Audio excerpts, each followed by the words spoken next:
Sindh literature festival जो ही अहम ऐं मरकज़ी सेशन शुरू थियण वारो आहे।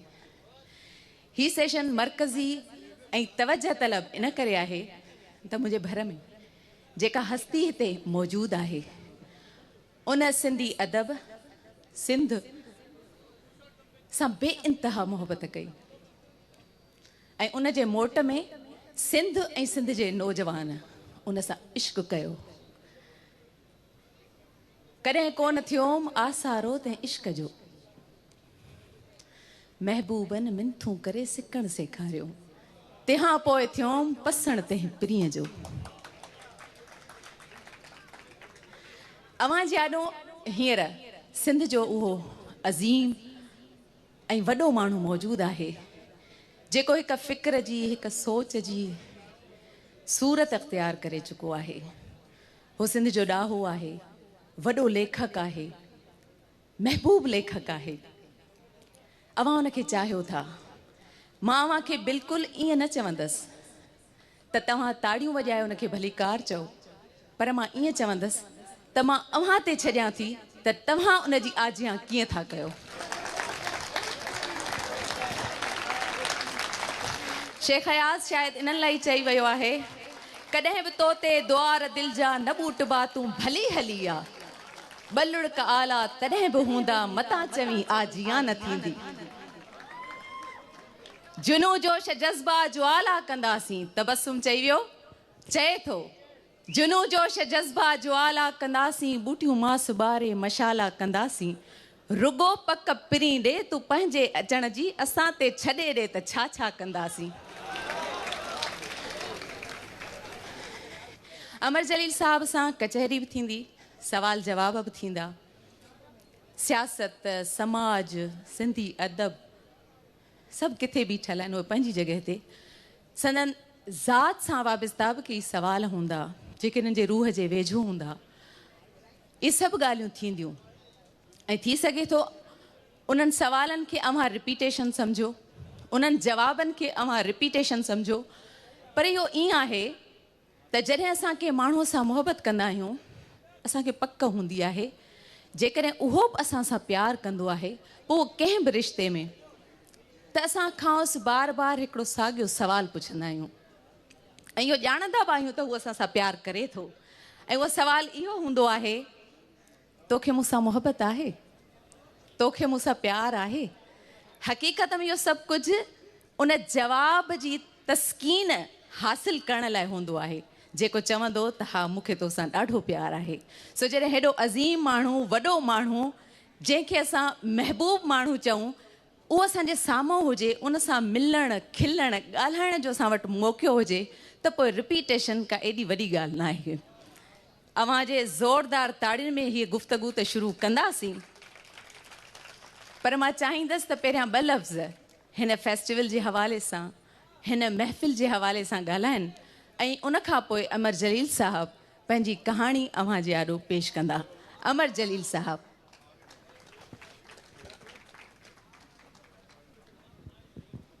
अमर साहब, तव्हां हिन फेस्टिवल में कही आया आहियो, अव्हां जो खोड़ इंतज़ारु थियो छो त असां अव्हां सां प्यारु कयूं था।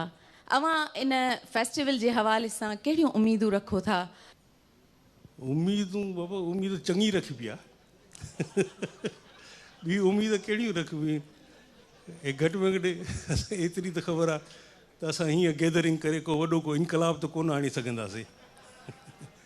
ईअं त कोन थींदो त अॼु हे 3 ॾींहं फेस्टिवल पूरो थींदो त सिंध में कारोकारीअ जो मामिलो बि ख़तमु थी वेंदो, वॾेरनि जा ज़ुल्म ख़तमु थी वेंदा ऐं मुंहिंजियुनि धीअरुनि खे ऐं मुंहिंजियुनि भेनरुनि खे पकिड़े मुस्लमान करण वारी इहा ॻाल्हि ख़तमु थींदी सिंध मां। 3 ॾींहंनि में कोन, पर आहे त इहा रिवायत सुठी आहे। अवेकनिंग तमामु ज़रूरी आहे। जेकॾहिं को एॾो ई ॾिॾ सुतल हुजे जेको नथो उथे त हुनजे लाइ ज़ोर ज़ोर सां धूल वॼायो, खड़का कयो त उहो जाॻे। त हिन क़िस्म जो असां जेकॾहिं महफ़िलूं कयूं त असां जाॻंदासीं, जेके सुम्हिया पिया आहिनि असांजा उहे बि जाॻंदा, उहे बि कुझु कंदा। बिल्कुलु, अव्हां सुम्हण ऐं जाॻण जी ॻाल्हि कई आहे त अमर जलील साहब, मां इहा ॻाल्हि बार बार चवां थी त नौजवाननि अव्हां सां इश्क कयो आहे, जिन अव्हां खे पढ़ियो आहे। ऐं उहे नौजवान जेके तव्हां सां प्यार कनि था उन्हनि तव्हांजे विच में सिक बि आहे ऐं कशिश यानी जेका छिक आहे उहा बि आहे, पर हिकिड़ी ॿी छिक बि अॼुकल्ह महसूसु थिए थी। तव्हां उन्हनि खां रुठल लॻो था, हू तव्हां खां ख़फ़ा लॻनि था, ऐं तव्हां चओ था नौजवान सुस्त बि आहिनि, काहिल बि आहिनि, त अव्हां वटि उन्हनि जो इलाजु छा आहे? अव्हां वटि कहिड़ो दॻु आहे? अव्हां उन्हनि खे कहिड़ो रस्तो ॾींदो त हू कहिड़ी लाइन ते हलनि? हाणे मां सुवालु पुछां? जी जी। साईं सुवालु पुछण अव्हां जो जे हक़ आॾो अव्हां जे सवालनि जा जवाब असां किथे ॾेई सघंदासीं? न साईं, न ॾिसो न, पाण केतिरे अरसे खां पोइ मिलिया हूंदासीं? जी जी घणा साल? 2 साल, 3 साल, 5 साल?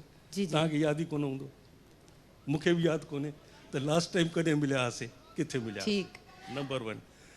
हाणे एतिरे अरसे खां पोइ तव्हां मूंखे चओ त तव्हां नौजवाननि खां रुठल था रहो या नौजवान तव्हां खां रुठल था रहनि, तव्हांखे कीअं ख़बर पई त मां नौजवाननि खां रुठल आहे या नौजवान मूंखां रुठल आहे? नौजवाननि सां त मिलंदा हूंदव, ॿी ॻाल्हि आहे, पर मूंसां त फस्ट टाइम मिलिया, तव्हांखे कीअं ख़बर पई?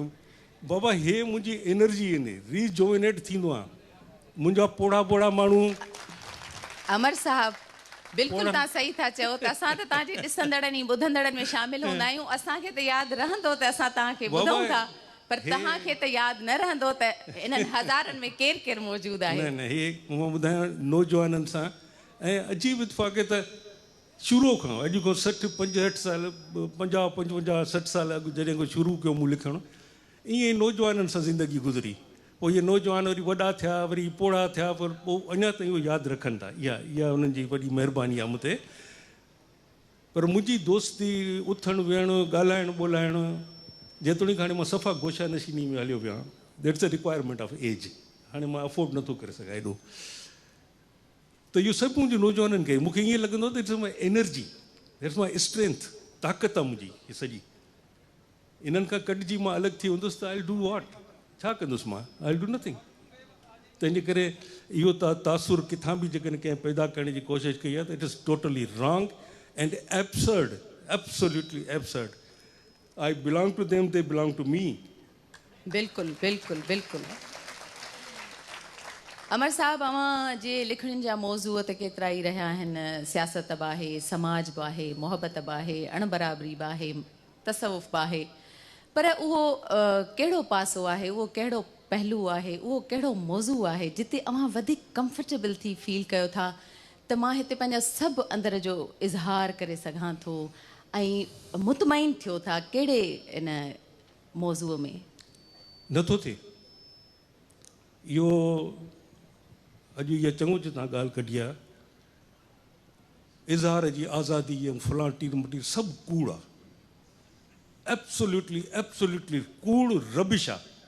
जेका मां ॻाल्हि करणु चाहियां थो, जेका मां लिखणु चाहियां थो, मां लिखी नथो सघां। जेका मां ओपन ॻाल्हि करणु थो चाहियां, मां तव्हां सां करे नथो सघां। बंदिश आहे। हिन ई टोले में केतिरा माण्हू तव्हांजा वेठा हूंदा जेके कापियूं खणी वेठा हूंदा ऐं असांजी नोट कंदा हूंदा त इन बिटवीन छा थो लिखे, छा थो ॻाल्हाए, छा थो चवे। Where is the freedom of expression? किथे आहे? ऐं मां जिन मौज़ूअनि ते मिसाल तौरु नंढड़ियूं, हर लिखण वारो पढ़ंदो आहे, इहो तमामु लाज़मी आहे। हर लिखण वारो पढ़ंदो आहे। मुंहिंजी अधु ज़िंदगी लिखण में, अधु ज़िंदगी पढ़ण में गुज़री। तमन्नाऊं थींदियूं आहिनि, ख़्वाब थींदा आहिनि। हिकु तमन्ना हुई त मां बर्ट्रैंड रसेल वांगुरु हिकिड़ो किताबु लिखां। मूंखे ॾाढो वणंदो आहे बर्ट्रैंड रसेल, तमामु घणो तमामु घणो। उनजो हिकिड़ो किताबु तव्हां अलाए पढ़ियो हूंदो, न पढ़ियो हूंदो, जे न पढ़ियो आहे त पढ़ो, ऐं अवेलेबल आहे इतफ़ाक़ सां। उन किताब त why I am not a Christian, why I am not a Christian, इहो बर्ट्रैंड रसेल जो किताबु। इहो किताबु मूं पढ़ियो त मुंहिंजे अंदरि इलाही थियो त मां इहो किताबु ॼण लिखी सघां थो ऐं मां लिखणु चाहियां थो। Why I am not a मुस्लिम,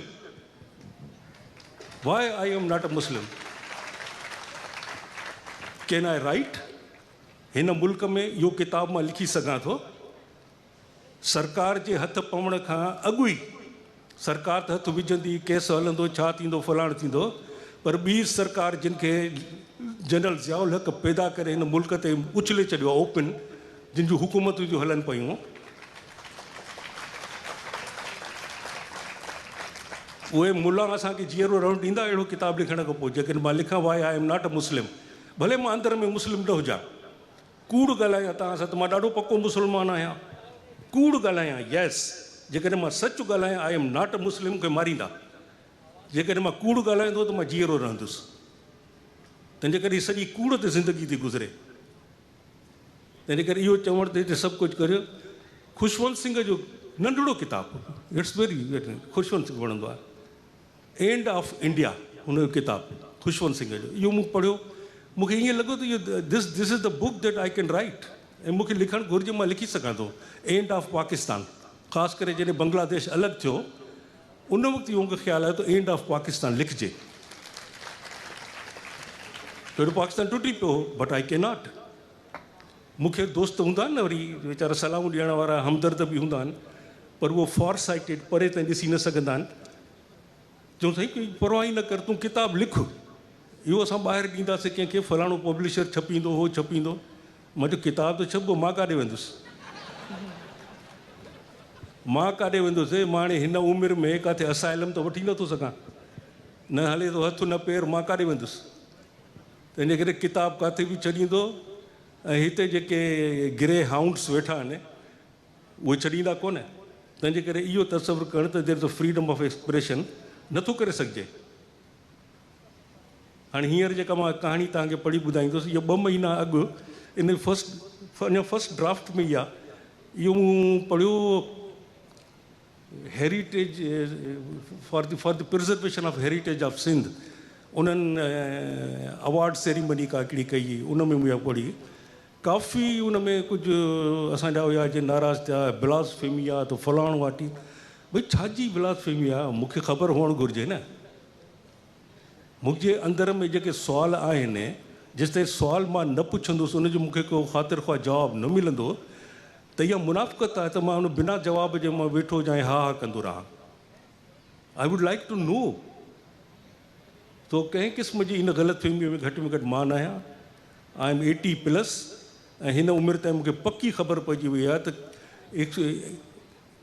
जमहूरियत छा आहे हिन मुल्क जी, ऐं फ्रीडम ऑफ एक्सप्रेशन हिन मुल्क जो छा आहे, ॻाल्हाइण ऐं लिखण जी आज़ादी कहिड़ी आहे हिन मुल्क जी, उनजी सॼी मूंखे ख़बर आहे। हाणे बहितर इहो आहे त उहो पंहिंजो मंटो वारो जेको आहे न, इस हमाम में सभु नंगे आहिनि, उनखे नंगो न कजे त बहितर आहे। भले हमाम जो दर बंदि हुजे, उन भले अंदरि नंगा हुजनि। जॾहिं हींअर मां कहाणीअ जी ॻाल्हि कई आहे त मां चाहींदसि तव्हां पंहिंजी कहाणी पेश कयो, ॿुधायो पंहिंजे अंदाज़ सां, ऐं पोइ जेको वक़्तु बचंदो उन में वधीक कचहरी कंदासीं। हा, सो साईं शुरू कहाणी। कुझु ॾींहंनि खां ख़ुदा गुम थी वियो आहे। कुझु ॾींहंनि खां ख़ुदा गुम थी वियो आहे। मुंहिंजो दोस्त आहे, असांजो पाण में झेड़ो बि न थियो हो, बसि बीठे बीठे गुम थी वियो हो।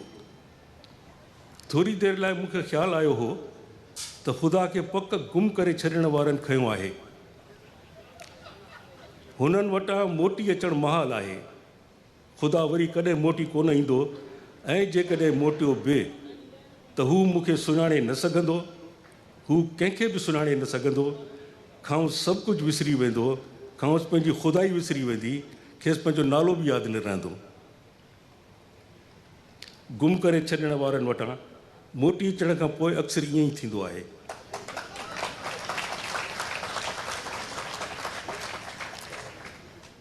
हिकु दफ़े असांजे दोस्त धणी बख़्श दने खे गुम करे छॾियो हुअऊं। माइटनि मिटनि सम्झो त मारे छॾियो अथऊंसि। छा थियो पोइ?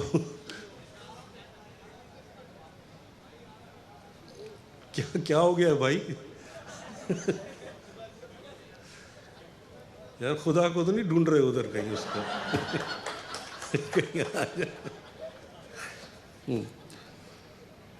सो हिकु दफ़े असांजे दोस्त धणी धने खे गुम करे छॾियो हुअऊं। माइटनि मिटनि सम्झो त मारे छॾियो अथऊंसि, पर ओचितो 5 वर्षीअ जे मौक़े ते बिना वाइड़ो पे लॻो ऐं हलियो आयो। मग़फ़िरत लाइ दुआ घुरण वारनि सां गॾु वेही रहियो ऐं हथ मथे करे पंहिंजे लाइ मग़फ़िरत जन्नतुल फिरदौस में जाइ घुरण लॻो। सुञाणे वरितऊंसि, घर अंदरि वठी वियसि। हुन पंहिंजी ससु खे पंहिंजी ज़ाल ऐं ज़ाल खे पंहिंजी ससु सम्झो।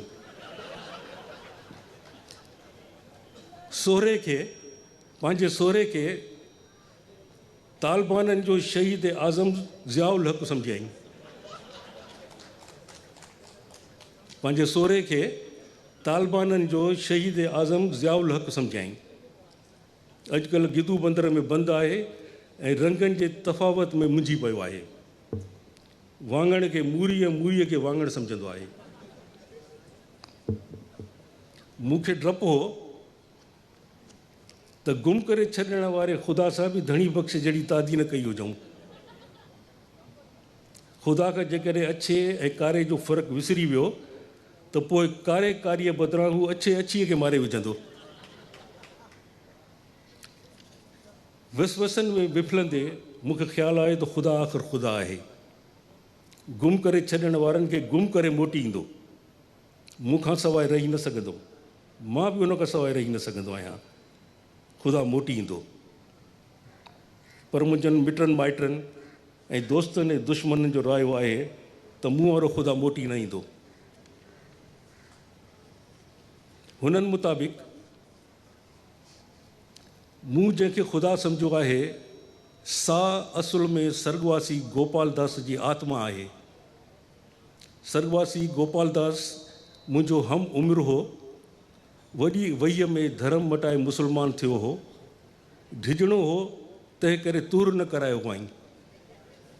नालो रखायो हुअईं ख़ुदा बख़्श, पर सॾिबो खुदू।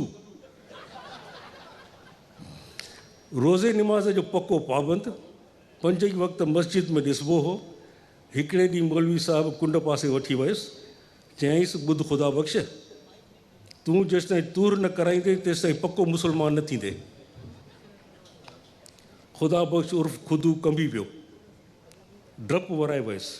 सोचाईं मज़हब मटाए वरी गोपाल दास थी थो पवां ऐं तूर कराइण खां बची वेंदुसि।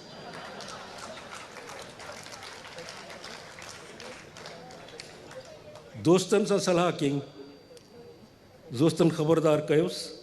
चयऊंसि मज़हब मटाईंदे त मुर्तद थी मरंदे, वाजिबुल क़तल थींदे ऐं मारियो वेंदे। हाणे तुंहिंजी मर्ज़ी, हयाती बचाए या तूर कराए।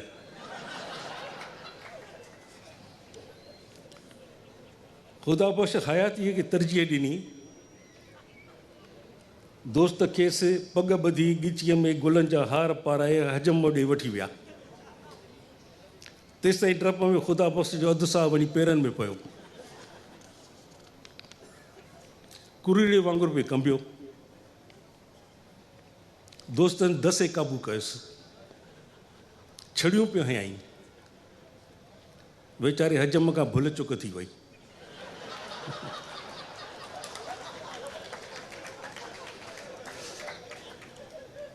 पाकीअ ख़ुदा बख़्श जो कमु लाहे छॾियो।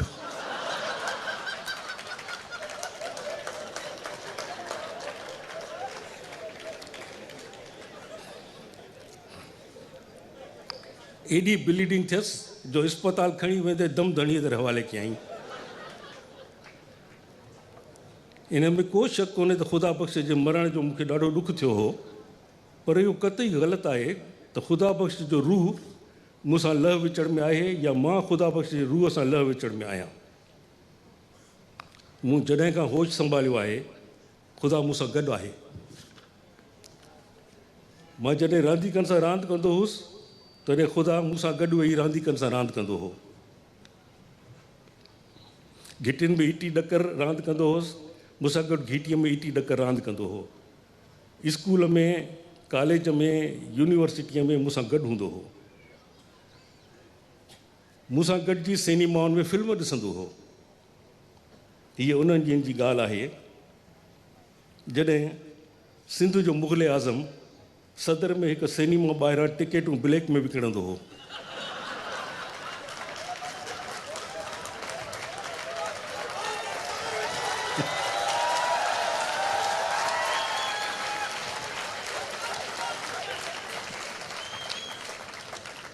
हीअ उन्हनि ॾींहंनि जी ॻाल्हि आहे जॾहिं सिंध जो मुग़ल आज़म सदर में हिकु सिनेमा ॿाहिरां टिकेटूं ब्लैक में विकिणंदो हो, तॾहिं खेसि शहज़ादो सलीम न ॼाओ हो।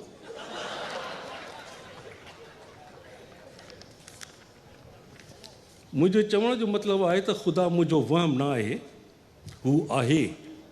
मां हुन खां सवाइ मुकमिल न आहियां, हू मूंखां सवाइ मुकमिल न आहे। मां आहियां त हू आहे, हू न हुजे हा त कुझु बि न हुजे हा, न धरती, न आसमान, न सिज, न तारा, न जबल टकर, झर झंग, न दरिया, न माण्हू, न मिरूं, कुझु बि न हुजे हा। हू आहे त सभु कुझु आहे। ख़ुदा में गुण ई गुण आहिनि, ख़ुदा में गुण ई गुण आहिनि।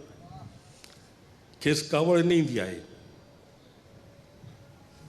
खेसि कंहिंखां बदिलो न वठंदो आहे, कंहिंखे ढीजारींदो न आहे, कंहिंखे ख़ौफ़नाक अज़ाबनि जा डप न ॾींदो आहे, कंहिंखे इनामनि इकरामनि जी लालच न ॾींदो आहे, कंहिंखां बलिदान न घुरंदो आहे, कंहिंखे पूॼा पाठ लाइ मजबूर न कंदो आहे। ख़ुदा जे गुणनि जी फ़हिरिस्त तमामु तवील आहे, पर ख़ुदा में एकड़ ॿेकड़ अवगुण बि आहिनि। ख़ुदा कुझु खाई न सघंदो आहे, जीअं ख़ुदा कुझु खाई न सघंदो आहे, न बर्गर न बिरयानी। मतां सम्झो त कुझु खाइण सां ख़ुदा जो हाज़मो ख़राबु थी पवंदो आहे। न न, अहिड़ी का बि ॻाल्हि कोन्हे। हिकु दफ़े मूंसां लाहौर हलियो हो, फजे जी होटल में वेठा हुआसीं। मूं नान पावा वेठे खाधा, ख़ुदा टिक ॿधी मूं ॾांहुं ॾिसी रहियो हो। हिकु गिरहु ख़ुदा ॾांहुं वधाईंदे चयुमि, हिकु गिरहु खाइण सां मरंदे कोन, मरंदा माण्हू आहिनि। ख़ुदा चयो, मां ख़ुदा आहियां, मां न मरंदो आहियां। पुछियुमि त पोइ पावा छो नथो खाईं? खाईंदा माण्हू आहिनि, मां ख़ुदा आहियां, मां कुझु बि न खाईंदो आहियां। ठीकु आहे, चयुमि, तुंहिंजे हिसे जा पावा मां खाई थो वञा, पर हिकिड़ी ॻाल्हि यादि रखजांइ। ख़ुदा चयो, तूं फजे जे पावनि जूं 10 देगियूं खाई ख़तमु करे छॾ, पर तूं पाकिस्तान जो वज़ीर आज़म थी न सघंदे। हिकु दफ़े मूं ख़ुदा खे मुंझाए विधो हो। खांसि पुछियो हुयुमि, तो 1,24,000 नबी मोकिलिया आहिनि, उन्हनि में हिकु बि नबियाणी न आहे, तो ईअं छो कयो? जवाबु ॾियण बदिरां ख़ुदा हेॾा होॾा ॾिसण लॻो। मूंखे ख़बर आहे त तूं ईअं छो कयो। मूं खेसि चयो, तोखे माउ ऐं ममता जे बारे में का ख़बर ई कोन्हे। मूं ॾांहुं ॾिसंदे चयईं, मूंसां गॾु रहंदे रहंदे तूं पाण खे ख़ुदा थो सम्झे? चयोमांसि, मां ख़ुशि नसीबु आहियां जो ख़ुदा न आहियां। मूंखे हिकु माउ जनमु ॾिनो आहे, तंहिं करे मूंखे औरत जी अज़मत जी ख़बर आहे।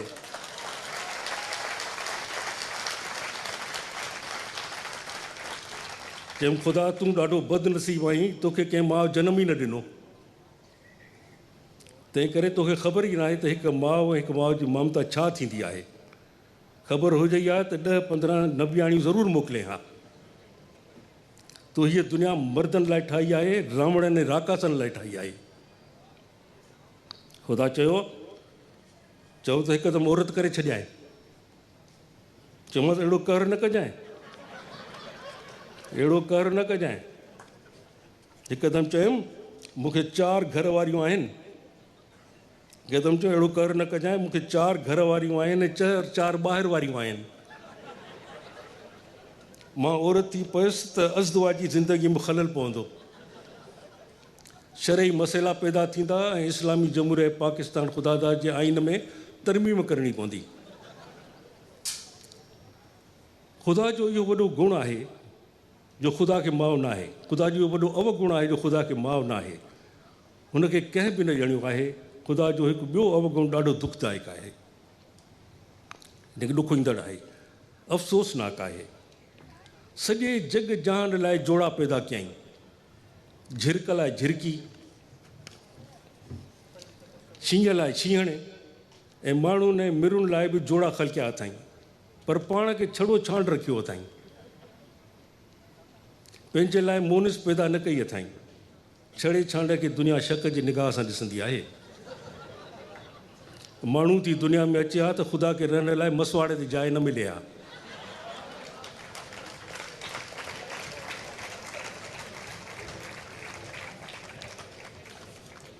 गुण एॾा जिन जो काथो ई कोन्हे, पर ख़ुदा जो हिकु अवगुण मूंखे तबाही करे छॾींदो आहे। वेठे वेठे चवंदो आहे, घुर घुर, छा घुरिजई? सॼी दुनिया मूंखां घुरंदी आहे, तूं बि घुर। तूं ख़ुदा थी रह, मां चवंदो आहियांसि, तूं ख़ुदा थी रह। अॼु इहो चीफ मिनिस्टर न थी, मूंखे तोखां ठीको वठिणो कोन्हे। रुखो जवाबु ॿुधी असुल कावड़ न ॾींदी अथसि। रुखो जवाबु ॿुधी असुल कावड़ न ईंदी अथसि। इहा ख़ुदाई वसफ़ आहे जेका असां में न आहे। हिकु दफ़े मंगे पीर जे वाॻुनि वटि बीठा हुआसीं। ओचितो चयईं, बालम तूं मूंखां कुझु घुर। घुरी छो नथो? कुझु घुर। मुंहिंजी कल्ह थिड़ी वई। दिलि में आयो त धिको ॾियांसि, भल मांगर मछ खाई छॾियसि। इन खां अॻु जो ख़ुदा खे धिको ॾियां, मां थागो खाई तलाव जे कप ते वेठल अजगर जहिड़नि वाॻुनि जे विच में वञी किरियुसि। इन खां अॻु जो ख़ुदा खे धिको ॾियां, मां पाण वाॻुनि जे विच में वञी किरियुसि। वॻु चुरिया न पुरिया। हैरत थी। ख़ुदा खां पुछियुमि, ही पथर पहाड़नि जेॾा वाॻूं एॾा सुस्त छो आहिनि? ख़ुदा वराणियो, ही सिंधी वाॻूं आहिनि।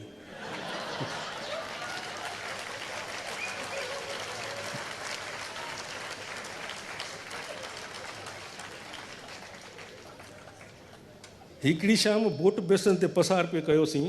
ओचितो ख़ुदा चयो, मूंखां कुझु घुर। ॿुधाए छा घुरिजई? चयूं, मूंखे कतरीना कैफ़ आणे ॾे। चयूं, मां कतरीना कैफ़ ते आशिक़ थी पियो आहियां, मूंखे कतरीना कैफ़ आणे ॾे। ख़ुदा चयो, अड़े भूक, हिकु कतरीना कैफ़ लाइ ॿिनि मुल्कनि विच में एटमी जंग कराईंदे छा? ख़ुदा खां पुछियुमि, कतरीना कैफ़ जी अहमियत कश्मीर खां वधी वई आहे छा? चई, कतरीना कैफ़ लाइ 3 आलमी जंग लॻण जो इम्कान आहे। मां तुंहिंजे लाइ आलमी अमन खे ख़तरे में न विझंदुसि। चयोमांसि, तूं बि मूं माण्हूअ सां रही रही चकरबाज़ थी पियो आहीं। ॻाल्हि लवाए वई। उन खां पोइ ख़ुदा वरी मूंखां कॾहिं कोन पुछियो त घुर छा घुरिजई। ऐं उन खां पोइ केतिरनि ॾींहंनि ताईं ख़ुदा मूंखे खांसि कुझु घुरण लाइ न चयो। मां दिलि में ख़ुशि त चिड़ ॾियारींदड़ ॻाल्हि ख़ुदा खां विसरी वई आहे।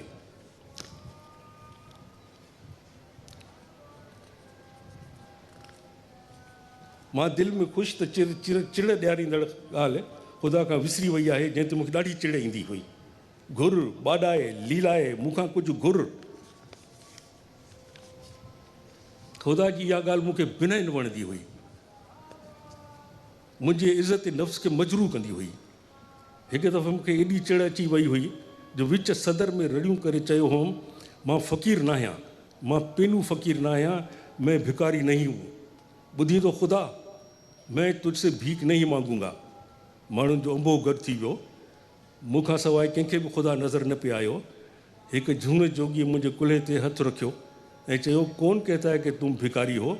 तुमसे कौन कह रहा है कि तुम किसी से भीख मांगो? मूं ख़ुदा ॾांहुं इशारो कंदे चयो, ये कहता है कि मुझसे कुछ मांग, मुझसे कुछ मांग, मुझसे कुछ मांग।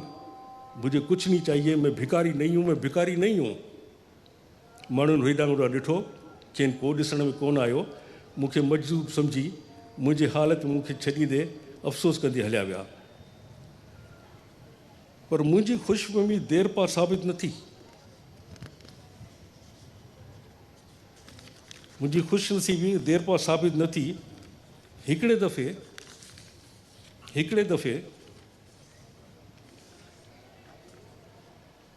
हिकिड़े दफ़े नामुमकिन खे मुमकिन जे करण लाइ हिकिड़े दफ़े नामुमकिन खे मुमकिन करण लाइ मां सरहद ओरांगे ॿिए तरफ़ वञी बीठुसि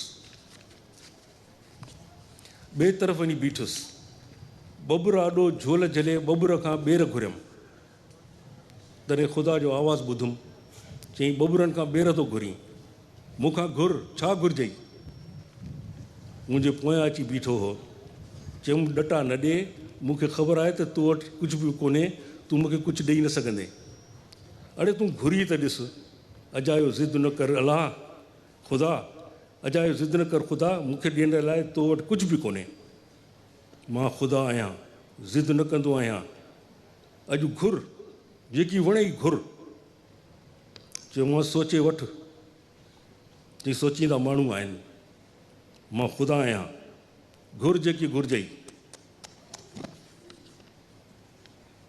वॾे वाक चयुमि मूंखे पंहिंजी ख़ुदाई ॾेई छॾ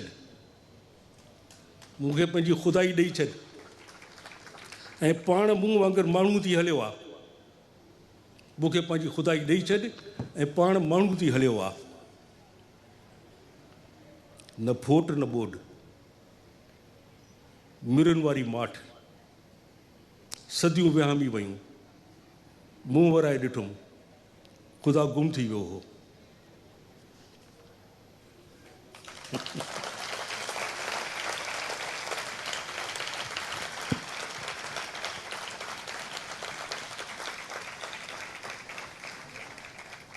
अमर साहब तव्हांजे आॾो हीअ कहाणी पेश कई हर माण्हू उनखे पंहिंजे अंदाज़ सां सम्झियो हूंदो हज़म कयो हूंदो अमर साहब हिन कहाणीअ में अव्हां माउ जो बि ज़िक्र कयो औरत जो बि ज़िक्र कयो ममता जो बि ज़िक्र कयो हिकिड़ो ज़ाती सवालु आहे अव्हां जी ज़िंदगीअ में अव्हांजे माउ ऐं अव्हांजे पीउ जा इन्हनि ॿिन्ही मां घणो असरु अव्हांजी शख़्सियत ते कहिड़ी शख़्सियत जो आहे माउ जो या पीउ जो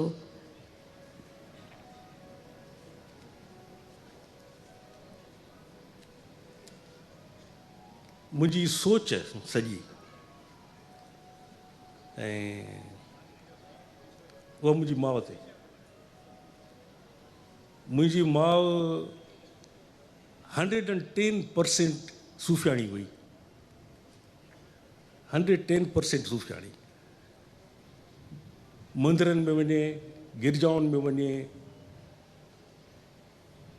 सिखनि जे गुरुद्वारनि में वञे कलीसाउनि में वञे मजलिस शीयनि जी हुजे उन में वञे हुनखे किथे किथे आर महसूसु न थींदो त हे ग़लति था कनि या हे ग़लति था कनि या ग़लति था कनि हर को माण्हू पंहिंजे पंहिंजे तरफ़ां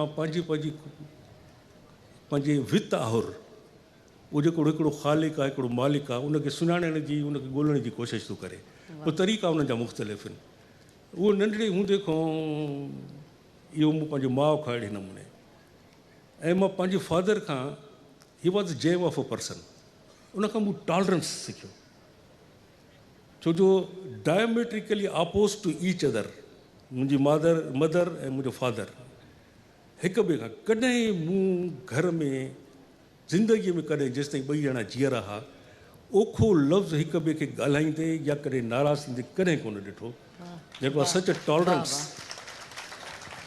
छो जो मुंहिंजो बाबा कॾहिं बि उनखे न झलियो त अरे बाबा मुंहिंजे हिन छोरे खे वठी तूं कॾहिं मंदरनि में थी घिरी वञे कॾहिं मजलिसुनि में थी हली वञे कॾहिं गुरुद्वारनि में थी हली वञे मुंहिंजो छोरो ख़राबु थी वेंदो ईअं न कर नेवर सेट तो हर कॾहिं कोन्हे इहो 47 वारा जेके फ़साद थिया त कराची में ॾाढी हालत बुरी हूंदी हुई त असांजो घरु हूंदो सईद मंज़िल वटि रोज़ानो कुझु न कुझु हेतिरी देग नंढड़ी जेका असांजी वितार हूंदी ओतिरी ऐं कुझु एतिरियूं मानियूं कुझु 10-15 खनि 20 खनि मानियूं पोइ NGV स्कूल खे बि असांखे बंदि करे उते बि मुहाजिर कैंप खोली हुयूं हिते बि पोइ किथे न किथे हली वेंदी हुई पोइ उते उन्हनि खे मंझंदि जी मानी वानी खाराए उन्हनि खे पाणी पोइ मूंखे गॾु हमेशह मूंखे गॾु वठी वञे त इहो जेको मूंखे जेको फ्रीडम अंदरि इनसाइड मी ॿाहिरि त कोन्हे freedom there is no inside मुंहिंजे जेको आहे त उहो हिकु आहे हिक खां सवाइ उहो ॿी का उन जी सूरत कोन्हे ख़ालिक आहे मालिक आहे लखे करोड़े सालनि खां आहे, लखे करोड़े सालनि खां इंसानु हुनखे ॻोल्हे थो पियो। उन एक खे अनेक नाला ॾेई छॾिया, मुख़्तलिफ़ नाला हुनखे ॾेई छॾिया अथऊं, मुख़्तलिफ़ सुञाणपूं हुनखे ॾेई छॾियूं अथऊं। वेंदे त कुझु माण्हुनि हुनखे ॻाल्हाइण बि शुरू कराए छॾियो, हुनखे माण्हू करे छॾियऊं। त बाक़ाइदे हुन जूं सिफ़तूं अहिड़ियूं बयानु था कनि की असांखे ॿुधाइनि ॼण माण्हू आहे। कंहिं कंहिं महिल मूंखे भउ थींदो आहे त कहीं इहो को वॾेरो, को पीर साईं या को जाबिर, को धाड़ेल, को इन क़िस्म जो त न आहे जेको एॾियूं कंडीशन्स थो रखे हर ॻाल्हि में। इहे सभु माण्हुनि जूं पंहिंजूं ठहियल आहिनि, हुनखे को सुञाणे, को इन ताईं मां हुनखे ॾिठो आहे, मूं हुनखे ॿुधो आहे, मां हुन सां मिलियो आहियां। It is not at all possible. तव्हां पेंटिंग्स ॾिसंदा हूंदव, सादकिन खां हिकिड़ी पेंटिंग थो ठाहे पियो। पेंटिंग जॾहिं ठही थी वञे त रिलेशनशिप बिटवीन पेंटिंग ऐं सादकिन कहिड़ी आहे? पेंटिंग हुनजी मख़लूक तख़लीक़ आहे, ठाही आहे हुन, ऐं सादकिन ख़ालिक़ आहे जीअं हुनखे ठाहियो आहे। हाणे तस्वीर खे एतिरी कुवत आहे जो ॿुधाए त सादकिन 6 फुटनि जो आहे, हिन ॻाल्हि ते ख़ुशि थो थिए, हिन ॻाल्हि ते राज़ी थो थिए, हिन ॻाल्हि ते कावड़ थी अचेसि, हिन ॻाल्हि ते होॾे थो हलियो वञे। It is not possible. हीअ मेज़ मुंहिंजे साम्हूं रखी आहे हिते, कंहिं वाढे ठाही, वाढे हिनखे ठाहियो, वाढो हिन जो ख़ालिक़ आहे। हिन मेज़ खे ताक़त कोन्हे जो पंहिंजे वाढे जे बारे में मूंखे ॿुधाए त वाढो हीअं हुयो, वाढो हीअं हुयो, हीअं बीड़ी पीअंदो हो, हीअं फलाणो कंदो, हीअं रंधो हणंदो हो। के नॉट। मख़लूक खे उहा हुन ताक़त ॾिनी कोन्हे। घणा माण्हू अर्गू कंदा न सही कंप्यूटर ठहिया आहिनि, असां कंप्यूटर खे फीड करे था सघूं, कंप्यूटर ॿुधाईंदो। घणनि कोशिशि बि करे ॿुधी, नथो ॿुधाए कंप्यूटर। वरी जेकॾहिं तव्हां इन ग़लतफ़हमी में आहियो, कंप्यूटर तव्हांखे ॿुधाईंदो बि त इहो ब्रेन या सॼी कुवत तव्हांखे उन ॾिनी आहे जंहिं तव्हांखे ख़लकियो आहे, त तव्हां इन कंप्यूटर खे ख़लकियो। It passes on to you, पर तव्हां हुन सां मैच नथा करे सघो। छो जो इंसान नाले जी जेका हुन शइ पैदा कई आहे, हुनखे जेकॾहिं एॾी छूट मिलियल हुजे हा त हुनखे डिसाइफर बि करे हा, हुनखे डी कोड करे हा। त जीअं अॼुकल्ह नौजवान वठंदो, साईं मां फलाणो डी कोड करे छॾियो, अड़े I D code it God. त साईं वञो तव्हांजे इन्हनि ते जेके बि मीडिया जूं जेके चैनल्स आहिनि ऐं जेके सोशल मीडिया जेका आहे उन ते साईं डिस्कशन्स पिया हलनि आहे मुख़्तलिफ़। त मां गॉड खे डिफाइन कयो त गॉड अहिड़ो निकितो, मां गॉड खे डिफाइन कयो त हिन डी कोड कयोमांसि त हे निकितो। कंहिंजी कुवत ई कोन्हे। वट is not possible is not possible. इहे चवण लाइ ॾाढियूं सुठियूं सुठियूं ॻाल्हियूं आहिनि, वणंदियूं आहिनि दिलि खे, पर जॾहिं असां ज़हन अकुलु इस्तेमालु कयूं था त उहे क़बूलु करणु ॾाढो ॾुखियो आहे, उनखे हज़म करणु मञूं था। चवण लाइ ॿुधण लाइ ॾाढी दिलि खे वणे थी। त पथर तारी तूं, पथर कीअं तरंदो? पर पथर ॿुॾणो आहे, पाणी में ॿुॾंदो, न तरंदो। तव्हां स्टोरी ठाहे सघो था, तव्हां सैमसन ठाहे सघो था, सैमसन जूं ॻाल्हियूं तव्हां क्रिश्चियन्स खे ॿुधाए सघो था त हुन अकेले हिकिड़ी 12,000 हुन रोमिन खे मारे छॾियो, फ़ौजियुनि खे। उहो एॾो ताक़तवर हो, ज़हन न कंदो क़बूलु। माण्हू जेके हुनखे क़बूलु कनि था, पोइ पाण खे ख़ुशि करण जे लाइ मुख़्तलिफ़ पोइ सूरतूं हुन जूं पैदा था कनि। त यस इट मे बी पॉसिबल। पोइ छा था कनि? असांजे दौर में टार्ज़न पैदा कयूं, त टार्ज़न वॾो विढ़ाक हुजे, माण्हुनि सां विढ़े, जंगलियुनि सां विढ़े, साईं शींहनि सां विढ़े, भूतनि सां विढ़े, इन्हनि सां विढ़े। वेंदे साईं हिन वक़्त ते आया त साईं रोबोट ठाहे छॾिया, त रोबोट हिन सां थो विढ़े, हुन सां थो विढ़े, सभिनी सां थो विढ़े। भई सलमान ख़ान ठाहे छॾियूं, अकेलो साईं 50 माण्हुनि खे थो मारे पियो। त न साईं पॉसिबल आहे, साईं उहो सलमान हूंदो, फिल्म ते थींदो हूंदो, अदरवाइज़ नॉट। हींअर असां सेशन खे ओपन कयूं था, ऐं जेकॾहिं अव्हां वटि के सवाल आहिनि त ज़रूरु पुछो अमर जलील साहिब जन खां। अस्सलाम वालेकुम, मुंहिंजो नालो फैसल आहे। सर, तव्हां ॻाल्हि कई त जेके बाथरूम में उघाड़ा पियल आहिनि उनखे उघाड़ो ई रहण ॾियो, अंदरि ई बंदि करे रहण ॾियो। तव्हां ॿुधायो, तव्हांजी उमिरि, तव्हां पाण ॿुधायो त मुंहिंजी उमिरि 80 साल आहे ऐं तव्हांखे उन्हनि उघाड़नि जी ख़बर आहे। मुंहिंजी उमिरि जेका आहे हिन महिल 27 साल आहे। अलाह तव्हांखे मुंहिंजी बि उमिरि ॾे। इंसानु आहे, अॼु ज़ेर आहे, सुभाणे हलियो वेंदो। तव्हां जहिड़ा बि हलिया विया त असांखे उहा उघाड़ केरु ॿुधाईंदो?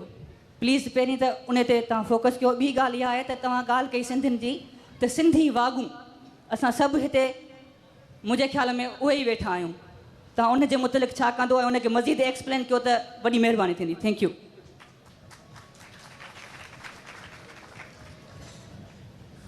हवा वागुन वारी ॻाल्हि करे उन खां पोइ मूं जेका गुज़ारिश कई why I am not a Christian, उन किताबु बर्टन रसेल जो, या खुशवंत सिंह जो किताबु एंड ऑफ इंडिया, उन जे हवाले सां मूं ॻाल्हि कई त हो करे सघनि था, असां हिते नथा करे सघूं।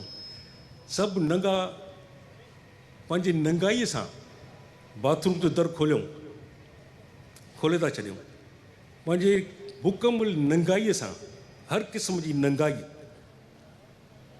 तव्हां सां गॾु वेठा आहिनि, तव्हां सां हुकूमतूं था कनि पिया। छा कंदो तव्हां उन्हनि खे? छा था करे सघो था? छो कुझु करण लाइ जेका शइ हिते हुअणु घुरिजे उहा तव्हां खां खसे वरिती अथऊं। उहो हथियार ई कोन्हे कंहिं वटि जंहिंसां अहिड़े नंगनि सां मुक़ाबिलो कबो आहे। उहो हथियार ई कोन्हे, उहो हथियार हिकु फ़क़ति हिकु आहे, दैट इज़ एजुकेशन, पर्पज़फुल एजुकेशन।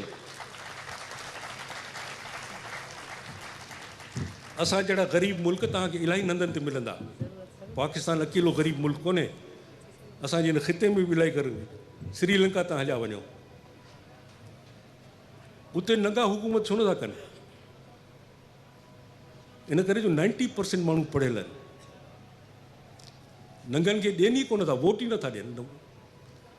असां हर नंगे खे वोट था ॾियूं वञी, ऐं उहो नंगो जॾहिं असां ते हुकूमत थो करे, असां वरी एॾा निरजा जो उन्हनि खे बुरो भलो था चऊं, पाण खे नथा चऊं।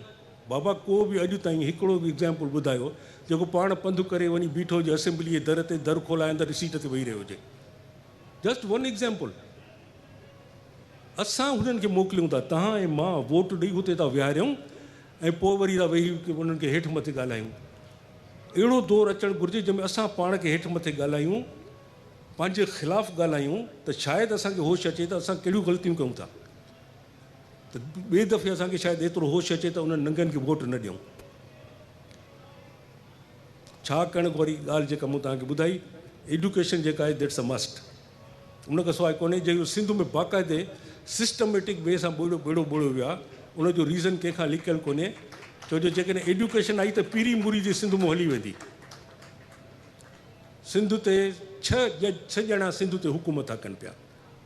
हिन वॾी हुकूमत जे अंडर सिंध उन्हनि खे विराए ॾिनी अथऊं। 6 ॼणा आहिनि। उन सभिनी खे तव्हां 6 खे सुञाणो था के साईं भैया आहिनि, त के जतोई आहिनि, त के वसाण आहिनि, त के कुझु आहिनि, के कुझु आहिनि। 6 हिसनि में सिंध तव्हांजी सॼी विरायल आहे। उन्हनि 6 हंधनि इन 6 माण्हुनि स्कूल ठारायो, कॉलेज ठारायो, यूनिवर्सिटियूं ठारायूं, पढ़ण लिखण जो को बंदोबस्तु कयूं। जेके स्कूल पिया आहिनि तव्हांजा उहे बंदि पिया आहिनि।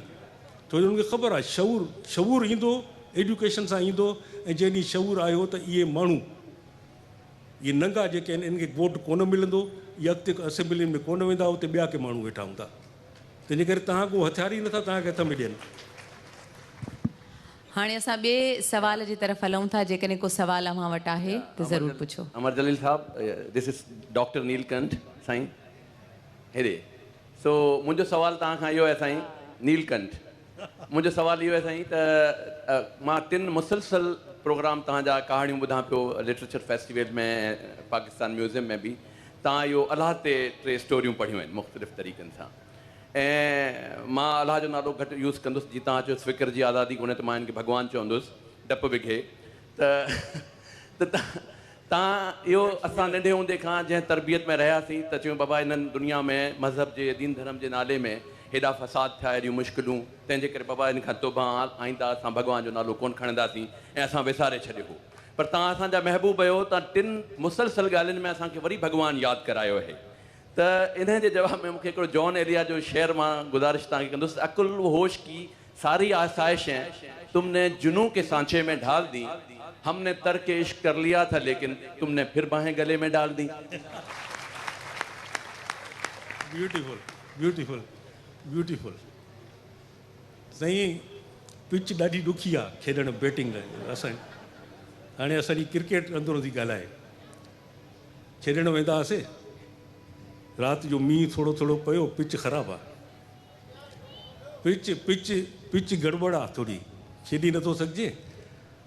हाणे त साईं हुन तरफ़ फास्ट बॉलर बि आहिनि, त जेकी बि तव्हांखे आहे, जेको तव्हां सोचे आया हो घरों, त फलाणे बॉलर खे मां हेतिरा छक्का हणंदुसि, हेतिरे खे चौका हणंदुसि।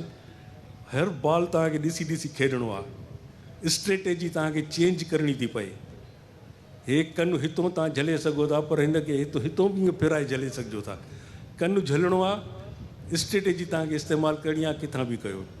इहे सीरीज़ आहिनि साईं मुंहिंजे स्टोरीज़ जूं, जेके मूं भॻवान जे नाले सां, कथा जे नाले सां लिखियूं। ऐं छो जो हाणे पाकिस्तान में बाक़ाइदे अनाउंस कयो अथऊं, अलाए थी वियो ऑलमोस्ट, त ख़ुदा नाले जेको आहे सो उहो ही समन एल्स, अलाए केरु आहे, उनखे कढी छॾियो अथऊं। हिकिड़ो चुचो मुला आहे अलाए कहिड़ो, उहो टीवीअ ते ओपनली चवंदो आहे। हिन खे एॾी आज़ादी टीवीअ खे मिली वई आहे जो ख़ुदा खे मञण वारा हिन मुल्क में किरोड़े माण्हू अञा आहिनि, पर उहो उन किरोड़े माण्हुनि जी दिलि ॾुखाइण लाइ क्लियर चवंदो आहे त ख़ुदा नाम की कोई चीज़ नहीं है, ख़ुदा नहीं है। टेलीविजन ते हिकिड़ो मुला अथव, चुचूं अखियूं अथसि, अलाए कहिड़ी तारिक जमील चुचो हिकिड़ो। हा, ऐं हिकिड़ा पंजाबीअ जा डर्टी जोक्स बि ॿुधाईंदो आहे विच में मज़हबी प्रोग्रामनि में। तव्हां कॾहिं गौर सां हुनखे ॿुधो। उन सां जॾहिं थो वेह चए थो ख़ुदा आहे ई कोन्हे, तंहिंजे करे ख़ुदा कोन्हे त पोइ असां ख़ुदा खे ऑन था कयूं, असां ख़ुदा जूं स्टोरियूं लिखंदासीं, ख़ुदा को इलाही ॻाल्हियूं असां पुछंदासीं। नासिर सुमरो साईं, I am your fan for life. साईं तव्हांजो कहाणी ॿुधाई उहो सॼो कंसाइंसिस हो, गॉड डिल्यूजन जो। एनीवे सर, तव्हां खां पुछिणो हो त तव्हां मौत खे कीअं था ॾिसो? इज़ इट अ मॉर्निंग और सेलिब्रेशन? छा जो ओशो सेलिब्रेशन सम्झो आहे मौत खे? अवल त डेथ खे सम्झणु जेसि ताईं कंहिं ॻाल्हि खे सम्झ, it is the most and ultimate certainty in the life of a person. तव्हांखे कंहिं ॿिए शइ जी एतिरी पक थी नथी सघे, इम्पॉसिबल त एतिरे हद ताईं त सुभाणे सुबुह थींदो, इन जी बि तव्हांखे पक कोन्हे। Because you may not be alive tomorrow morning, when you are not alive tomorrow morning there will be no morning for you. इन लिहाज़ खां death is the only certainty, absolute certainty in the life of a person. इन ॻाल्हि खे सम्झणु घुरिजे। And most important, हिकिड़ो अंग्रेज़ी में जुमिलो इस्तेमालु थींदो आहे, ऐं एॾो त इस्तेमालु थींदो आहे जो असां सभु इस्तेमालु कंदा आहियूं, life and death. Life and death इहो आम असां सभु इस्तेमालु कंदा आहियूं, पर इहो ग़लति आहे। इहो ग़लति आहे, कतई ग़लति आहे। इहो ईअं ई ग़लति आहे जीअं सन सेट्स एंड सन राइज़िस। चवण लाइ ॾाढो आहे, छो जो मुरोइज थी वियो आहे, असां सभु चवंदा आहियूं सिजु चढ़े थो, सिजु लहे थो। बाबा ग़लति आहे, सिजु न चढ़े थो न लहे थो, धरती थी फिरे पई सिज जी चौगिर ते, तंहिंजे करे कंहिं महिल ॾींहुं थो थिए, किथे राति थी थिए पई। चवण ख़ातिर, त चवण ख़ातिर असां चऊं त life and death, life goes on and on and on. Death सां लाइफ ख़तमु नथी थिए। हे जेको हींअर मां तव्हां सां हे वेठो ॻाल्हायां थो पियो, हे अमर जलील किथे आहे? हे अमर जलील आहे? नो, हे उनजो घरु आहे, हे उनजी बॉडी आहे, हे उनजो पिंजरो आहे जंहिंमें उहो इनसाइड आहे। उहो इनसाइड वेठो आहे, त इनसाइड मां तव्हां सां ॻाल्हाए थो पियो। जीअं असां कोई घर में रहंदा आहियूं, घर में सीपेज थी वेंदी आहे, भई चापूड़ था किरनि पिया, बाबा मींहुं थो बसे त टपके थी, बाबा हिते सीवरेज सिस्टम कोन्हे, बाथरूम हिन जा ख़राबु थी विया आहिनि, हाणे छा था कयूं? बाबा ठीकु आहे, हीअं था कयूं, हाणे हिन मां निकिरूं था, हुते था वञी रहूं। ॿिए कंहिं घर में हुते नई बिल्डिंग ठही आहे, हुते असां होॾे शिफ्ट थी था वञूं।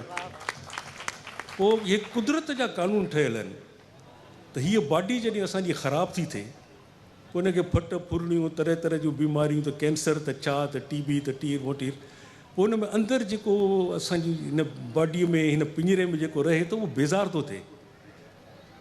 तमामु सिक माण्हुनि खे तव्हां चवंदो त अला असांजी हाणे ज़िंदगी छॾाए असांखे, हिन चवंदा न ज़िंदगीअ सां प्यारु आख़िरी घड़ीअ ताईं आहे, हूंदो, पर मां पंहिंजो ज़ाती नियर एंड डियर आख़िरी वक़्तु अहिड़ो अचे थो तकलीफ़ वारो जेको, उन चवनि था अला साईं हाणे हिन मां कढ तूं असांखे, हितां आज़ादु कर। ऐं उन मां पिंजरे मां जॾहिं निकिरे थो उहा एनर्जी, उहो रूह, उहो आत्मा, whatever name you give it, पोइ हिन पिंजरे जी हालति कहिड़ी आहे? नियर एंड डियर रखंदसि 2 कलाक 3 कलाक 6 कलाक 8 कलाक।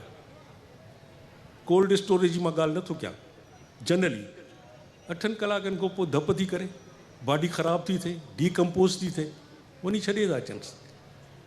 पर उन में जेका एनर्जी उहा काॾे वई, जेका उन में रहंदी हुई। असां त उनजो पिंजरो उछले आयासीं न, पखी हो हिकिड़े पिंजरे में, असां पखी पालियो हो हिकिड़े में, दर खोलियोसीं, पखी उॾामी हलियो वियो, पिंजरे खे असां उछले था छॾियो, पखी हलियो वियो। त उहा एनर्जी जंहिंखे चवनि था, साइंसदान था चवनि, ॿिया सियाणा सॼण था चवनि, उहा त एनर्जी आहे। ऐं एनर्जी इनडिस्ट्रक्टेबल आहे, उहा ख़तमु नथी थिए, ख़तमु नथी थिए, उहा हलंदी थी रहे, उहा हलंदी थी रहे, उहा हलंदी थी रहे। तंहिंजे करे हर कंहिंजो पंहिंजो पंहिंजो डेथ जे बारे में बिलीफ आहे, छो जो एॾी त वॾी सर्टेनिटी आहे ऐं एॾो त वॾो फियर आहे ऐं एॾी वॾे में वॾी एगनी आहे जेका माण्हूअ खे आख़िर में उन वक़्तु महसूसु थिए थी, उन वक़्तु ई हू उन मां गुज़रे थो। तंहिंजे करे हर माण्हू जी सोच, हर माण्हू जी एक्सप्रेशन उन जे बारे में मुख़्तलिफ़ आहे। पर मुंहिंजे लाइ, मां पर्सनली, मुंहिंजी धीअ वेठी आहे, हिन जी पंहिंजी पर्सनल एक्सपीरियंस हूंदो त डेथ महिल is not the end of life, life goes on. पोइ काॾे थो वञे, ॿियो जनम थो माण्हू वठे, क्या ॿी का हुनखे बॉडी थी वञी का मिले, कंहिंखे का ख़बर कोन्हे, कंहिंखे का ख़बर कोन्हे। अॼु ताईं इंसान ज़ात जी तारीख़ में सॼी 70 लख साल 80 लख साल जीअं हीअं ई माण्हू बीठो आहे, 7 8 10 15 लखनि खां त ईअं ई माण्हू बीठो आहे जीअं आहे। इहो ई ब्रेन अथसि एॾो सारो, इन ई ब्रेन सां हुन व्हील ठाहियो, इन ई ब्रेन सां हू जॾहिं गारुनि में वञी रहियो त गारुनि में हुनखे घर ठाहिण जी आइडिया आई त गार माना छित आहे, दीवारूं आहिनि, गार जी डेफिनेशन आई आहे त गार में छो थो लिके, न त अॻे जबलनि जी कुंड वठंदो। इहो ब्रेन ईअं आहे उनजो। पर एॾी सारी तारीख़ में not single, not even once, को शख़्स मरी वञण खां पोइ मोटी कोन आयो आहे जेको अची ॿुधाए त मरण खां पोइ छा थो थिए। को शख़्स मोटी कोन आयो आहे, नेवर। छो जो मोटी अची न्यूयॉर्क जी ॻाल्हि त मूंखे उहो ॿुधाए न जेको न्यूयॉर्क वियो हुजे, न्यूयॉर्क में रहियो हुजे, उन उतो जो तहज़ीब तमदुन ॾिठो हुजे, उते जूं प्लस एंड माइनस पॉइंट्स ॾिठियूं हुजनि, प्रॉस एंड कॉन्स ॾिसा हुजनि, वाइस एंड वर्च्यूस ॾिठा हुजनि, ऐं पोइ मोटी अची मूंखे ॿुधायो था मां जॾहिं न्यूयॉर्क में हुयुसि त मूं हे ॾिठो, मूं हे कयो, मूं त आई विल बिलीव त हे माण्हू त थी आयो आहे। तंहिंजे करे हिनखे इन्हनि ॻाल्हियुनि जी ख़बर आहे, छो जो थी आयो आहे। पर को बि शख़्स मरी वञण खां पोइ, बाक़ाइदे मरी वञण खां पोइ, छो जो इन ॻाल्हि ते एॾी रिसर्च थी हले पई यूरोप ऐं अमेरिका जी यूनिवर्सिटियुनि में, नजूमी हे जेके आहिनि भोपा उहे न, यूनिवर्सिटियुनि में, what happens after life and what was there a life before this life. हिन ज़िंदगीअ खे अॻु बि हुई त इन खां अॻु वारी लाइफ जेका आहे उनजे बारे में त उन्हनि खे बाक़ाइदे कॉन्क्रीट प्रूफ उन्हनि हथु करे वरिता आहिनि।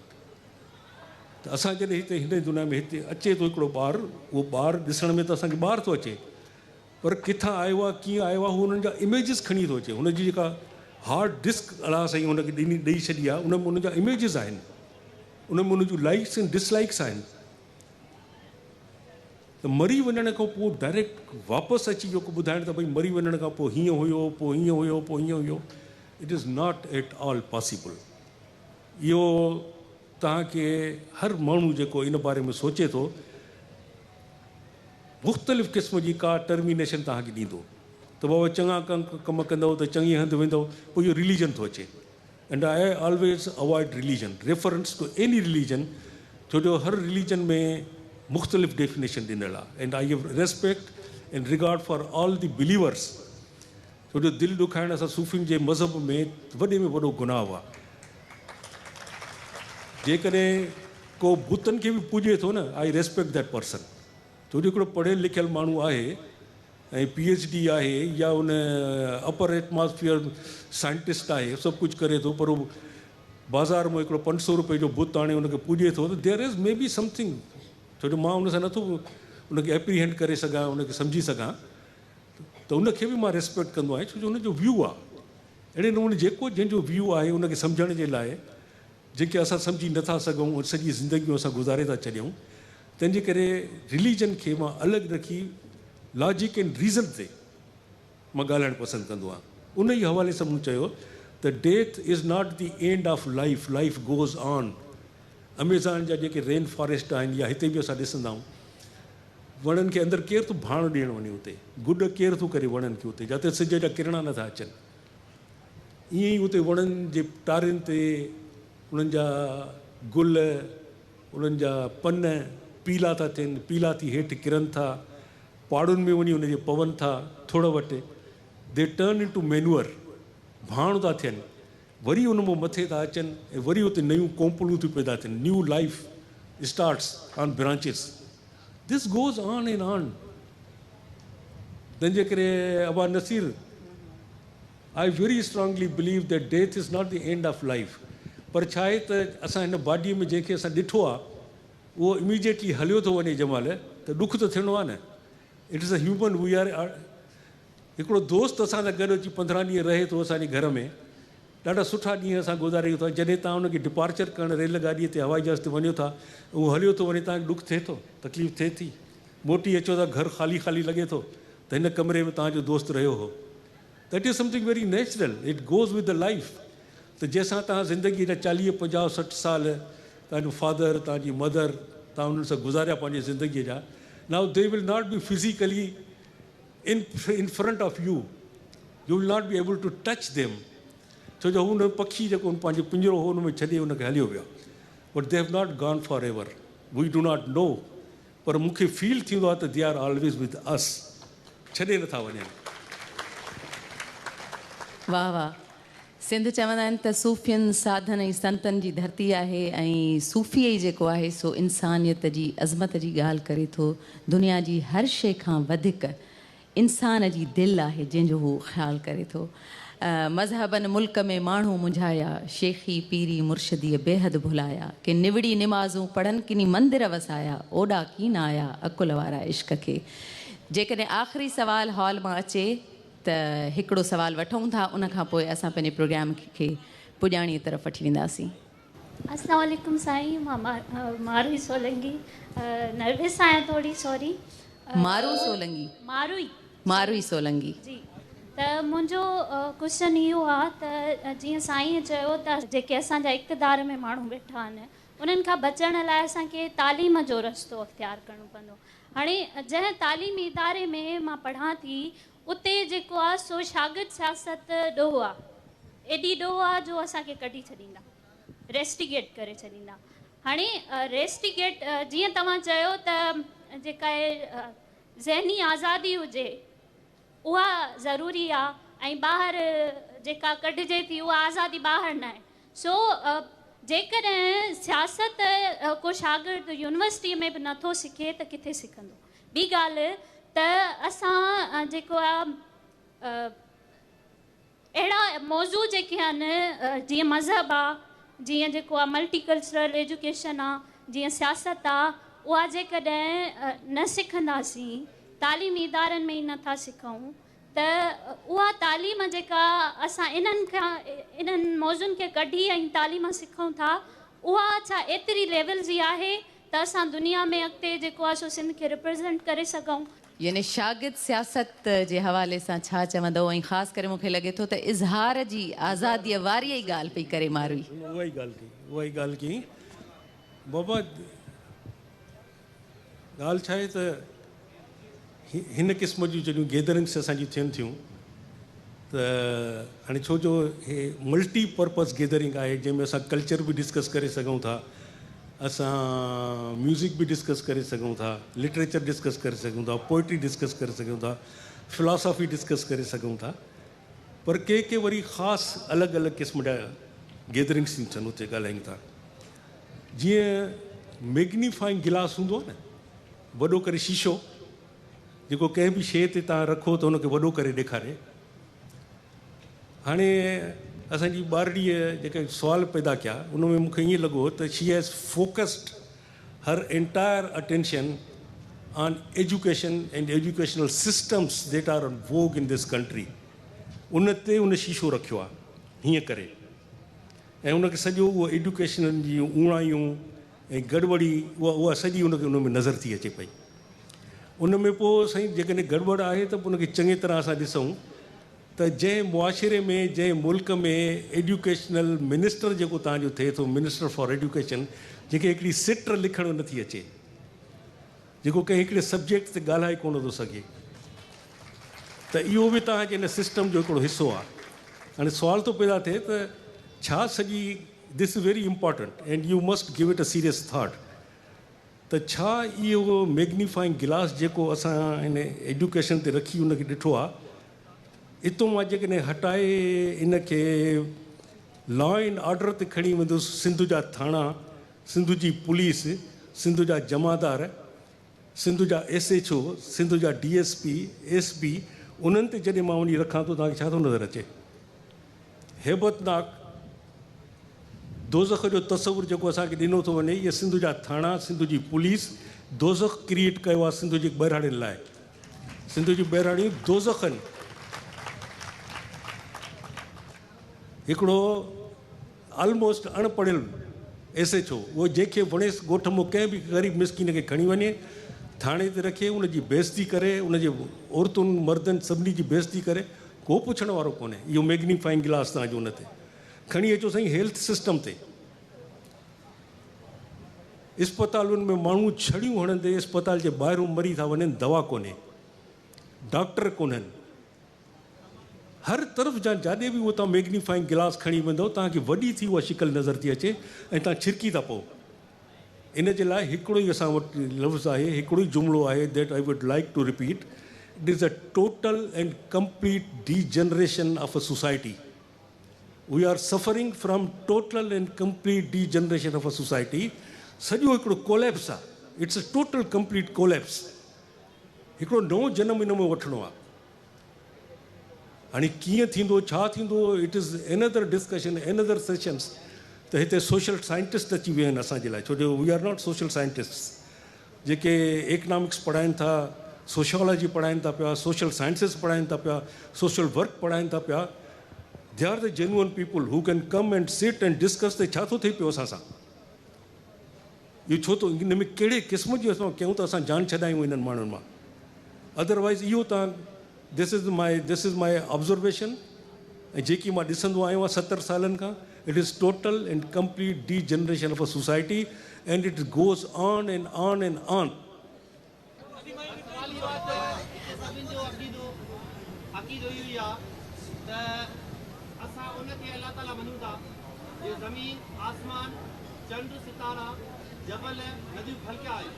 सब बस न न इहे शयूं रुगो एतिरियूं, उन ते अलाए छा छा ख़ल्क़ हिन जहिड़ियूं लखे करोड़ी। हा तव्हांजो मरण खां पोइ कोई वापसि न आयो आहे ऐं असांखे ख़बर न आहे त मरण खां पोइ छा थींदो। पोइ हर मुस्लमान जो इहो अक़ीदो आहे त क़ुर शरीफ़ अलाह ताला जो लिखियलु आहे, सचो आहे। इहो इन मौज़ूअ ते हिकिड़े अरसे खां मां ॻाल्हायां थो ऐं लिखां बि थो।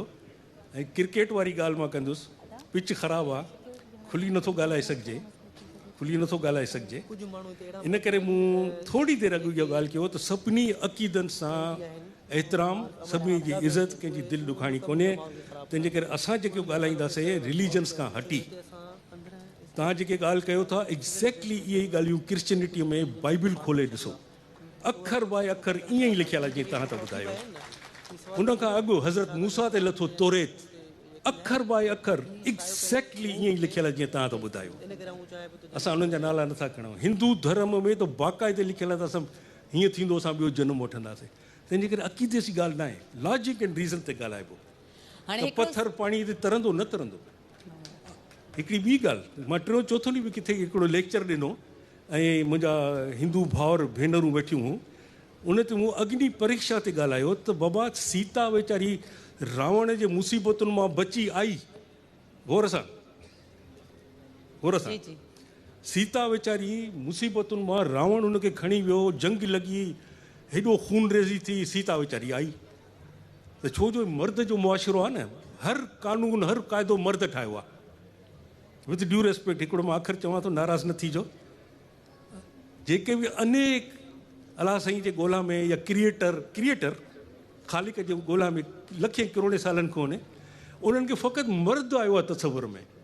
He is a God, Hindu हुजे, मुस्लमान हुजे, सिख हुजे, ईसाई हुजे, यहूदी हुजे, गॉड हुन जे लाइ जेको आहे सो मर्द आहे। तुंहिंजो साईं सीता वीचारी खे वठी आया, चयूं न साईं हाणे रावण वटि जो हुई, पोइ रावण लाइ हुनखे छा कयो, हाणे तूं अग्नि परीक्षा ॾे, बाहि मां लंघ तूं।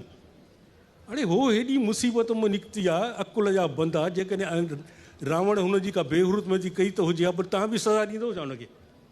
हिकु त हुते हुनजी बेइज़ती थी, वरी तव्हां बि जेकॾहिं उहा सचपच बि हुई त तव्हां बि हुनखे सज़ा ॾींदव। ऑन द कंट्रेरी तव्हां त हुनजे मलम रखोसि पहंद, जेके हुनखे ज़ख़्म ॾिना आहिनि रावण, उनजी मलम पटी कयो। उनजो जेके असां वटि ट्रामा जा अहिड़ा थींदा आहिनि न, डॉक्टर साहिबु वेठो आहे, ट्रामा जा केसिस थींदा आहिनि, असांजी बेहुरमती कंहिंजे ॿारनि जी थी वेंदी आहे त ट्रामा सेंटर में विठंदा आहिनि, उनखे डॉक्टर इहो न चवंदा आहिनि अच्छा बेहुरमती इसकी हुई है, टांग दो इसको, गोली मारो इसको, न। ट्रामा सेंटर में वेंदा, उनखे साइको एनालिसिस कंदा, उनखे साइको थेरेपी ॾींदा, उनखे उन मुसीबत में कढंदा, अग्नि परीक्षा दो। भई बाहि खे कहिड़ी ख़बर त हे हिन गुनाह कयो आहे या न कयो आहे? तव्हां जेकॾहिं सम्झो था न, आज़मायो, जेके इन ॻाल्हि खे मञनि था न, पोइ आज़माए ॾिसो। नंढिड़ो तव्हां जेको पुटु हुजे, धीअ हुजे, साल खन जी हुजे, का पित पित करे हलंदी हुजे, बाहि ॿारे उनखे हलाए ॾेखारे, उन त कुझु न कयो आहे न दुनिया में, हाणे आई आहे न, बाहि न साड़ींदी उनखे। खुलियल तव्हांजी ओपन वायर आहे हिकिड़ी, 440 वोल्ट्स उन में ताक़ती हुजे, तव्हां चवंदो मुंहिंजो ॿारु छो जो कुझु कोन कयो आहे, उनखे हथु लाईंदो कुझु कोन थींदुसि, मरंदो। तव्हां कुझु न कयो हुजे, तार खे हथु लाईंदो, तव्हां मरंदव।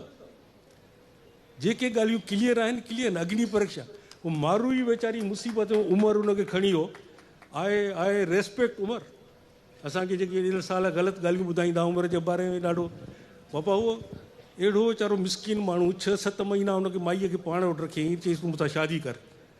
माई शादी न कई, हथु न लाथईं माईअ खे, रओ पाराए लोई पाराए इज़त सां अची घर छॾे वियुसि। हुनजो इहो कैरेक्टर। वरी मर्द जेके हुते वेठा आहिनि, मर्दनि जेको कानून क़ाइदो पंहिंजो ठाहियो, न साईं न, 6 महीना रही हुते साईं, हिन त पक पोइ उमिरि त कुझु ज़रूरु थियो हूंदी, गड़बड़ का थी हूंदी हुते। अड़े बाबा जेकॾहिं थी बि आहे त मिसाल तौरु तव्हां हिनखे फाई चाढ़ींदव छा? हिनजी कहिड़ी तव्हां हिनखे कयो हुन ॾो, हिनखे सज़ा हिनखे छो ॾींदव तव्हां हिन माईअ खे? न। अग्नि परीक्षा तव्हांखे ख़बर आहे घणनि खे न आहे ख़बर, मारूईअ खे अग्नि परीक्षा कराई हुयऊं, बाहि तां लंघ तूं। It is non sense. तव्हांजी जेका लॉजिक एंड रीज़न खे ॻाल्हि नथी क़बूल करे, इट इज़ नॉट पॉसिबल। अग्नि परीक्षा तव्हां वठो था, सीता खां बि वठो था, त तव्हां मारूई खां बि तव्हां वठो था। नंढड़े ॿार खे ओपन वायर आहे, तव्हां हुनखे हथु विझाए ॾिसोसि, फतकी पवंदो ॿारु। हिन इलाही देरि खां बीठुमि सुवालु पुछण लाइ। हाँ बिल्कुलु, तव्हां खां सवाल आहे। सिंध में औरत और बच्चियों के हालात को हम किस तरह बेहतर बना सकते हैं, और उनका स्टेटस जो आजकल वो फेस करती हैं प्रॉब्लम, उनको आप किस नज़र से देखते हैं? मैं विमेन कमीशन की चेयरपर्सन हूँ और पहली चेयरपर्सन बनाया गया, तो मेरे दिल में था कि मैं अलग से भी आपसे आके मुलाकात करूँगी कि आप थोड़ा सा इस पे रोशनी डाल दें, ताकि हमारे लिए रहनुमाई हो और हम काम अच्छी तरह कर सकें। वो सवाल ये जहाँ तक थोड़ा सा, the only information that I have gathered from here and there, and I don't say that is an authentic information that I have gathered, आप और आपकी तरह दूसरे NGOs वगैरह वो पॉकेट्स में काम कर रहे हैं सिंध में। पॉकेट्स में if I speak in Sindhi it's okay with U. हाँ, त पॉकेट्स में कमु कनि था त सिंध में औरतुनि सां वॾी ज़्यादती आहे, पर मर्दनि सां बि वॾी ज़्यादती आहे यार। मर्दनि जो बि हाल एॾो बुरो आहे जेको असां ॾिसूं था। मर्द कहिड़ा सुखी आहिनि, वॾेरनि पीरनि मीरनि हुननि जो कहिड़ो हाल छॾियो आहे, कहिड़ी उहो इज़त जी ज़िंदगी गुज़ारनि था पिया। इन्हनि वॾेरनि सरदारनि पीरनि हुननि खां वीचारनि खां ज़िंदगी ऐं जीअण जो सबबु ऐं पर्पस खसे वरितो आहे। उन में वधीक ॾुतड़ियल असांजी माउ, असांजी भेण, मुंहिंजी धीउ आहे, उहा वधीक आहे। ऐं इहो सभु कुझु जो आंसर रुॻो हिकिड़ो ई आहे। उहो जीअं कंहिं ज़माने में चवंदा आहिनि न, कहिड़ी अमृतधारा मशहूर होता था कि अमृतधारा पिला दो, हर बीमारी का इलाज है उसमें। अब उसमें एक कैंसर का इलाज है या नहीं है, नोबडी नोस इट, कि मर रहा है कैंसर में उसको अमृतधारा पिलाओ। तो मेरा अमृतधारा जो है, आई very strongly believe in it. ये इसमें आप मुझे इस हवाले से फंडामेंटलिस्ट समझेंगे। I am a total complete fundamentalist कि बुराई की जड़ तब ख़त्म होती है व्हेन एजुकेशन अराइव्स। इल्म और तालीम के बगैर कुछ नहीं है। तालीम है तो आपके पास सब कुछ है। सोवियत यूनियन जब टूटा था तो वहाँ रेस्ट्रिक्टेड एजुकेशन होती है। अभी उनको थोड़ा सा दुनिया के बारे में पढ़ाते हैं, लेकिन बिफोर सोवियत यूनियन टूटने से रेस्ट्रिक्टेड एजुकेशन होती थी। जो हम बता रहे हैं आपको बस यही है, लेनिन ने जो बताया यही है, कार्ल मार्क्स ने जो बताया यही है, उससे आगे नहीं पढ़ना है आपको। आपको बताना ही नहीं है कुछ। क्या हुआ? It withered away, it broke into pieces, टुकड़े टुकड़े हो गई। एंड रिमेंबर एजुकेशन ना होने की वजह से इकोनॉमिक उनकी सिचुएशन बड़ी ख़राब थी, दैट इज़ परफेक्ट, लेकिन एजुकेशन उनकी बड़ी रेस्ट्रिक्टेड एंड फूलिश। और उस वक्त जब टूटा है तो militarily, from military point of view, सारा यूरोप प्लस अमेरिका, उनके पास जितने एटम बम और जितने न्यूक्लियर वेपन्स थे और हैं उससे ज़्यादा थे सोवियत यूनियन के पास। जब सोवियत यूनियन टूटा है तो ये हथियार और ये और वो आपके ये कुछ काम नहीं आते हैं। हमारे भी सियासतदान होते हैं, हम एटॉमिक पावर है जी पाकिस्तान, भाई लोग भूखे मर रहे हैं, एटम बम का टुकड़ा खाएंगे क्या? क्या खिलाओगे लोगों को? थोड़ा सा टुकड़ा टुकड़ा उसका, या गोलियां बनाओ एटम बम की, थोड़ी थोड़ी भूखों को खिलाओ ताकि 1 महीने तक उनको भूख नहीं लगे। तो ये इस तरह के नारे जो है ना, वो किसी ज़माने में हम बचपन में देखते थे, जो बड़े टार्जन किस्म के यहाँ नौजवान होते थे। फिर ये बॉडी आजकल फिर वो फैशन वापस आ गया है। ये मसल वसल बनाते थे, फिर आस्तीन उधर ऊपर उठा के ये मसल डोरेश्वर इस तरह निकाल के घूमते थे कि देखो मैं कितना ताकतवर हूँ। तो ये सियासतदान भी होते हैं, हम एटॉमिक पावर हैं जी, दुनिया के फला मुल्कों में शुमार होता है। भाई शुराम किस में होता है? शुमाम हमारा होता है यहाँ से भीख ली, वहाँ से भीख ली, और भीख लेकर हम कुछ वापस भी नहीं कर सकते, कर्जा भी नहीं उतार सकते। तो ये ताकत वाकत कुछ नहीं है। Education is the only force in the world. जिस किसी भी मुल्क का आप नाम लें, अमेरिका को लाख बुरा कहें आप, it's education that works there. Because of their education, science and technology, they are ruling the world. किसी और वजह से नहीं, बमों से हम पे रूल नहीं कर रहे हैं। हर चीज़ में एजुकेशन नहीं है, यू नथिंग। हिंदुस्तान से तरह तरह की हम दुश्मनियाँ करते हैं, भाई एक दुश्मनी हिंदुस्तान से करो, and I will join my hands with U. Hindustan से करो उस दुश्मनी। साइंस और टेक्नोलॉजी में हिंदुस्तान से आगे बढ़ने की कोशिश करो, I will be with U, मैं आपके साथ हूँ। नॉकआउट करो हिंदुस्तान के सारों को, साइंस टेक्नोलॉजी एंड एजुकेशन मुझसे आगे निकलो। उसकी कोई बात ही नहीं करता। हिंदुस्तान जो आगे निकल गया है पता नहीं कहाँ कहाँ, ओनली थ्रू साइंस। वरना जिस तरह तोहम परस्ती में हिंदुस्तान घिरा हुआ है, हम उससे बहुत कम हैं, हम उससे बहुत कम हैं। इनटॉलरेंस जितनी इंडिया में है, हम उससे ज़्यादा है हमारे पास टॉलरेंस। हम बहुत टॉलरेंट हैं हिंदुस्तान के मुकाबले में, लेकिन फिर भी वो आगे बढ़ते जा रहे हैं। इसलिए साइंस एंड टेक्नोलॉजी उनकी अवलियत है, एजुकेशन। तो ये जो आप कर रहे हैं, सिंध की औरत को बचाना है, अब बात निकली है तो बात कर ही डालें। पीर साइयों के जो इलाके हैं आपके, पीर साइयों के, इंक्लूडिंग पीर जो गोठ, इंक्लूड बच्चियों के स्कूल हैं, बच्चियों के कॉलेज हैं, बच्चियों के लिए मैटरनिटी होम्स हैं, नहीं है।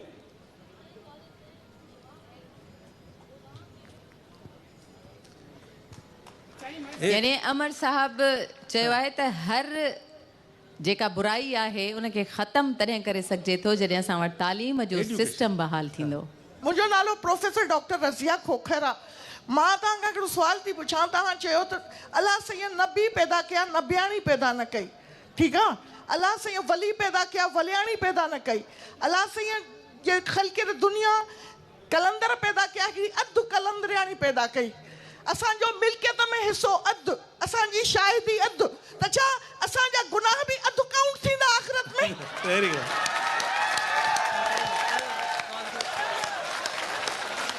Beautiful beautiful.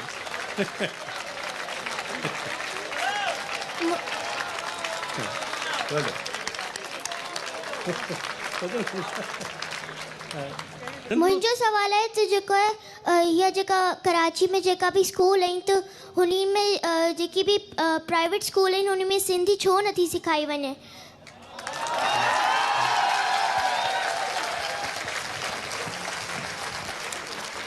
अमा हाणे वीचारी नंढड़ीअ सुवाल त पुछो, हाणे नंढड़ीअ खे छा ॿुधाइजे त हिकिड़ी कंहिं बि सिस्टम खे हलाइण जे लाइ पेपर वर्क थींदो आहे, पॉलिसीज़ ठहंदियूं आहिनि।